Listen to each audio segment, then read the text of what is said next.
Hello दोस्तों, नमस्कार। स्वागत है आपके अपने चैनल इंडिया विथ मुकुल में और एक शानदार कहानी के साथ। तो दोस्तों, शुरू करते हैं उस कहानी को बिना किसी देरी के। एक व्यक्ति था, नाम था दानचंद।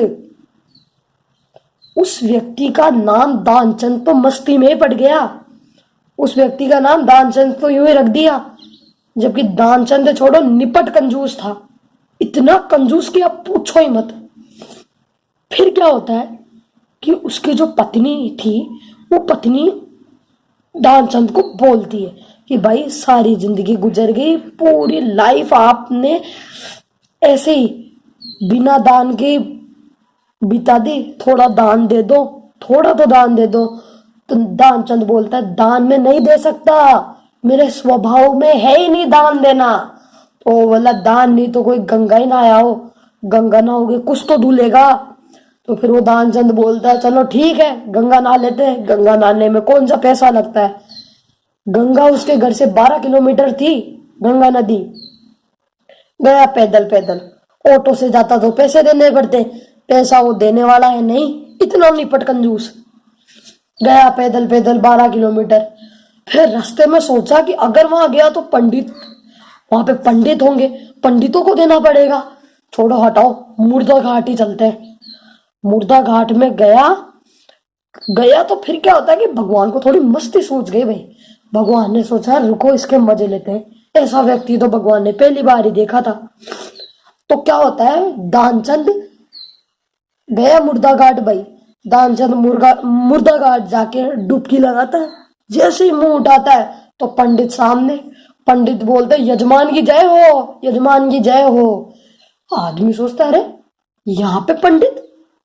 तो पंडित जी बोलते कभी कभार यहाँ आ जाते हैं और आपके जैसा ही कोई व्यक्ति यहाँ आता है तो साल भर का मुझे खाना दे जाता है। तो देखो अरे भाई, अरे मैं साल भर का नहीं दे सकता, दानचंद बोलता है।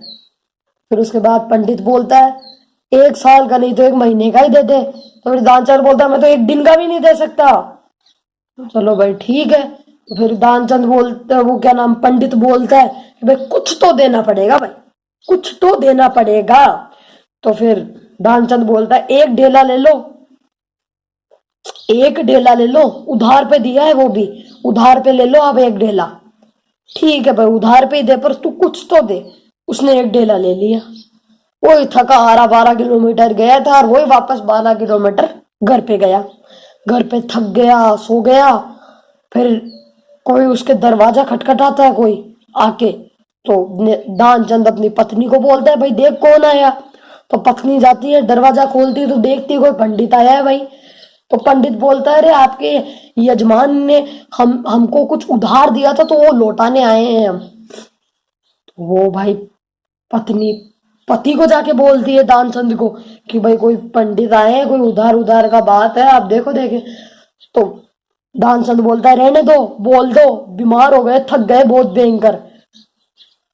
तो पत्नी जाती है पंडित को ऐसा बोल देती है भाई वो तो बीमार हो गए, बोला हमारे वो यजमान बीमार हो गए। भाई वही चौकड़ी मार के बैठ जाता है, बोलता जब तक ठीक नहीं होंगे मैं यही बैठा हूं।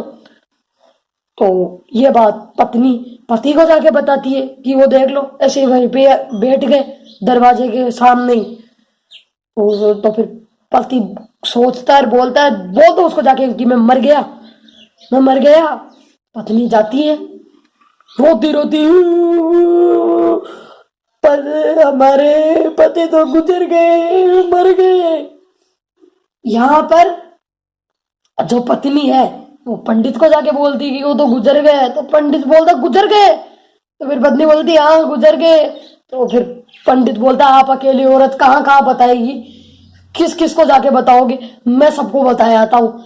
पत्नी का रोना खत्म होता उससे पहले उतने में तो पंडित सबको बताया है कि भाई दानचंद गुजर गए, दानचंद गुजर गए, दानचंद गुजर गए। इतने में भीड़ इकट्ठी होने लग गई। फिर पत्नी बोलती है मरे नहीं है ये, मरे नहीं है। तो फिर सभी लोग बोलते हैं मैं आपकी भावनाओं को समझ सकता हूँ, पर हिम्मत रखो, हिम्मत रखो, हिम्मत रखो। अरे मरे नहीं है, अरे हिम्मत रखो। सच ऐसा ही है, जीवन का जो प्रक्रिया है वो ऐसी ही है, जो आया है उसको वो एक ना एक दिन जाना पड़ेगा। अरे भाई इतना कंजूस आदमी, लपेट दिया उसको। शमशान घाट, मुर्दा घाट ले जाने के लिए तैयार कर लिया, फिर भी कुछ ना बोले, सांस रोक के बैठा है एकदम, बिल्कुल ना हिले। फिर उसको ले जाके और रख भी दिया मुर्दा घाट में, भाई जलाएंगे अब। फिर इतने में भगवान बोलते रहे, भाई मैंने ऐसा आदमी तो नहीं देखा। फिर पंडित जी उसके कान में जाते हैं और उसको बोलते हैं कि भाई तेरे से कुछ लेने नहीं, तेरे को कुछ देने आया हूं, बोल क्या चाहिए तेरे को। तो वो सोचता है भगवान है यार, आंखें खोलो आंखें खोलो। और जैसे दानचंद आंखें खोलता है उसको पंडित ही दिखता है, वो आंखें वापस बंद कर लेता है। फिर क्या होता है, उसका बेटा आता है, बेटा बोलता है कि इनको ओढ़ाने के लिए सफेद चादर डबल लेंगे, डबल बेड शीट ले लेंगे। जिंदगी में कभी खर्चा नहीं करा इन्होंने, ना ढंग से खाया है ना ढंग से सोए हैं, ऐसे कंजूसी कंजूसी करी है इन्होंने जो अपने सारे जीवन में, तो अभी ढंग से तो ओढ़ लेंगे।